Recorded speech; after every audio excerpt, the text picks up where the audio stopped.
Hello again, welcome back to the channel. Hope you've been doing well. I wanted to talk about The City of Towers by Keith Baker. It is the first book in the Dreaming Dark series. It is also set in the fantasy world of Eberron. Eberron is what's the word for it? A Dungeons and Dragons setting. So you have the normal Dungeons and Dragons world, or I guess world is maybe the wrong way to put it, but you have the normal Dungeons and Dragons setting, and then you have the Forgotten Realms, you have Eberron. There are several sub-sections or sub-settings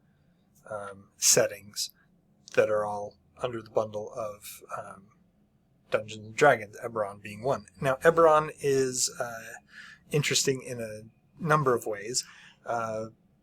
Eberron has a kind of magical technology that some of the other settings don't have. Like you see in the picture here, these flying boats.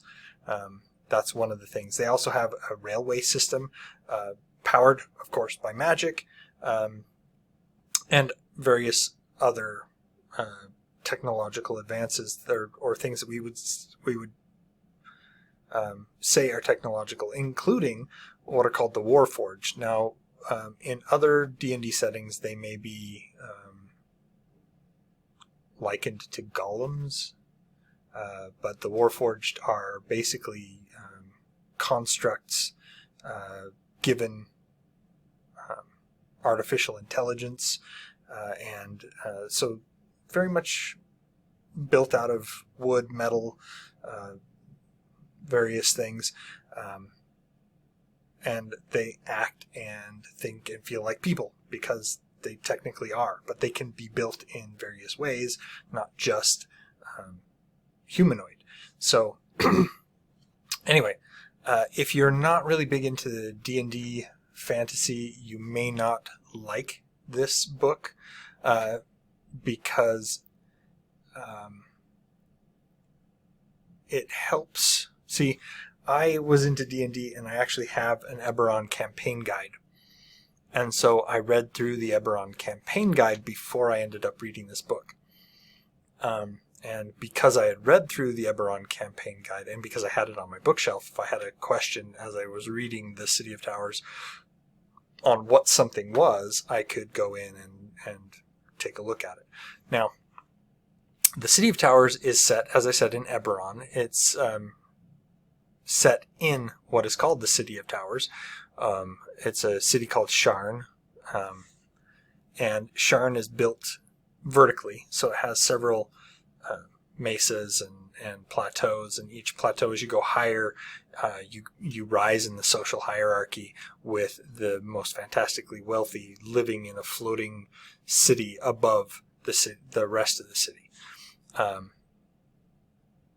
And the heroes of the story, Dane, Pierce, Jode, Lay, they are friends that they met on the battlefield, kind of thing. They helped each other out. Dane is a siren soldier. I'm possibly pronouncing that incorrectly, but prior to the start of this story, there was a war with Sire and many other nations, and a magical holocaust occurred that destroyed the entire kingdom of Sire, and in what is now called the Day of Mourning. So nobody's sure what happened, nobody's sure why it happened, only that the entire city is gone, and it's a magical wasteland now called the Mournlands, and you don't go there. So they troop over to the City of Towers, to Sharn, to kind of, make a restart after all that's happened. They each have their own specialty, their own magical abilities, and they kind of get caught up in some shady stuff, as you do.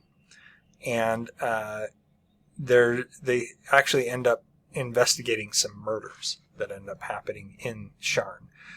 And as I recall, the murders are of people who have what are called, they have, they're called spell marks? Dragon mark.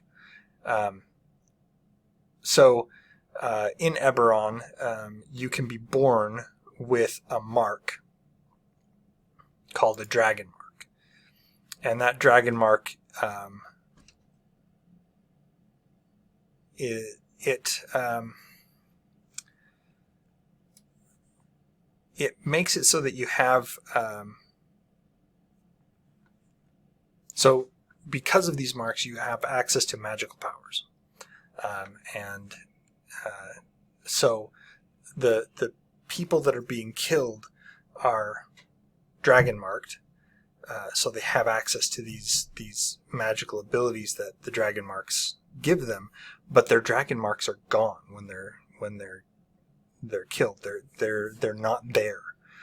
And so this group of heroes, as they get roped into this particular caper is probably the wrong word for it, but they're not tasked with finding out who's doing the killings, but they get dragged into it anyway because it is tangential at least to the kind of shady things that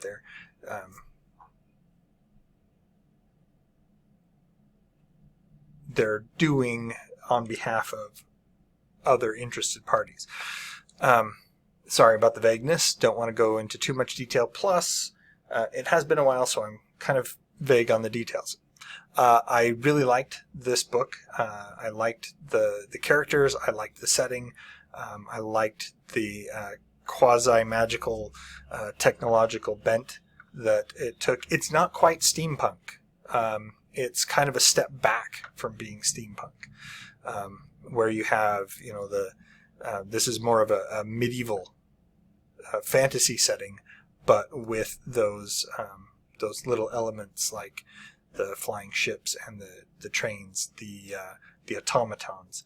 So it's like it's going in that direction towards steampunk, but it's not quite there. Very much liked it, very much enjoyed it, highly recommend it.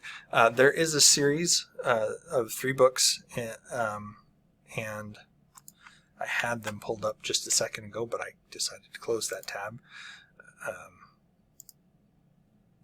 while I was ranting. Let's see, The Dreaming Dark, there we go. Like I said, it's the first book in The Dreaming Dark. There's The City of Towers, The Shattered Land, and The Gates of Night are the 3 books in the series. I would very, very much like there to be another book in this series. I very much enjoyed it, very much enjoyed the characters and the setting, as I said. But I understand if this is a little bit more esoteric and hard to get into, because, yeah, you kind of have to know a little bit about D&D, and it helps if you are a fan of the Eberron setting, or at least have read through it, and so you have kind of an understanding of what, like, dragon marks are, what I forget the names of the airships and things, and kind of the background behind the Warforged, and all that's going on in this setting. That's it for today. Let me know if you've read or have been interested in Eberron, if you've read this series, what you thought of it. Like, subscribe, put the bell on so you get notifications, and until next time, enjoy what you're reading.